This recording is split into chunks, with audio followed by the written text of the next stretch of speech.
A man that ensured that it stood side by side with all African nations who were in fight for liberation. We therefore want to take this opportunity to thank the Algerian people for bestowing such an honor on my grandfather Nelson Rolihlahla Mandela by naming this beautiful stadium after him. Let us not forget the last colony of Africa, Western Sahara. Let us fight to free Western Sahara from oppression.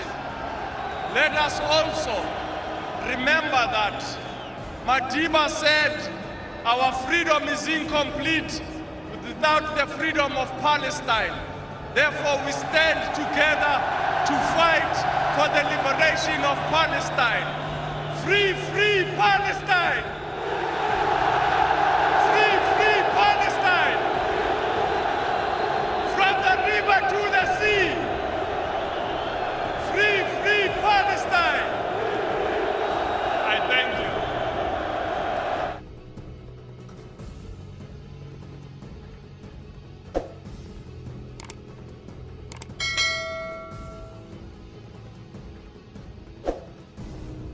واخيرا اسدل الستار على المشهد العبثي بين المغرب والجزائر النهارده.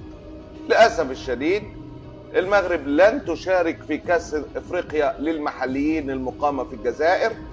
بعثه المنتخب المغربي فضلت تنتظر في مطار سلا في انتظار وصول تصريح دخول الجزائر، لكن التصريح لم يصل، فلن يشارك ولن تشارك البعثة المغربية ولا المنتخب المغربي رابع العالم في كاس افريقيا للمحليين.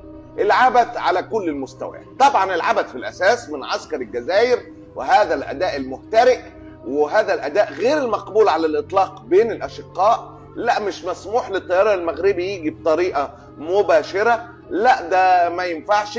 الاتحاد الافريقي ورئيس الاتحاد الافريقي يتوسط. طب اركبوا طيارة وسيطة من تونس ومن تونس تيجوا مباشرة للجزائر. اصل الطيار المغربي ممنوع من التحليق. ايه العبث ده؟ ايه العبث ده؟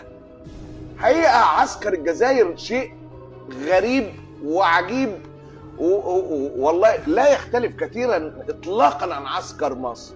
والنظام المغربي والديوان الملكي كمان حب يستغل اللقطه وهو عارف ان الفرقه مش هتسافر، وراحوا يستنوها، خلاهم يستنوا في مطار سلا. قال ايه يجي التصريح وما جاش التصريح. في النهايه مشهد عبثي لا يليق. سنه 23 شوفوا يا جماعه اوروبا ازاي الحكايه فيها الناس بتروح وتيجي وكان بينهم بحيرات دماء.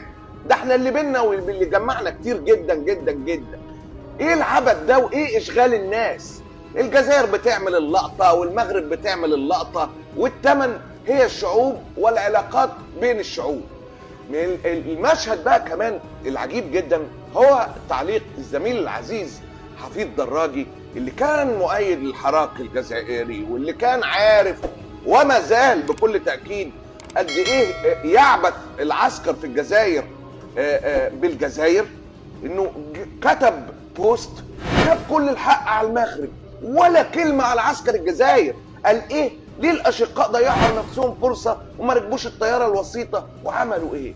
يا الزميل العزيز، انت عارف تماما سيد حفيظ ان الخطأ الاكبر من عسكر الجزائر. الخطأ الاكبر من عسكر الجزائر. الاتنين بيستغلوا اللقطة، الاتنين غير مقدرين اطلاقا لخطورة محاولة اشعال الفتيل اللي لو اشتعل ربنا وحده اللي عالم مين اللي هيقدر يطفيه. شعبين بينهم كل اواصر الحب والنسب والارتباط والاداء. ايه الاداء الحقير ده؟ ايه الاداء الحقير ده؟ لا عزاء لاي حد في هذا المشهد على الاطلاق. لا عزاء لاي حد.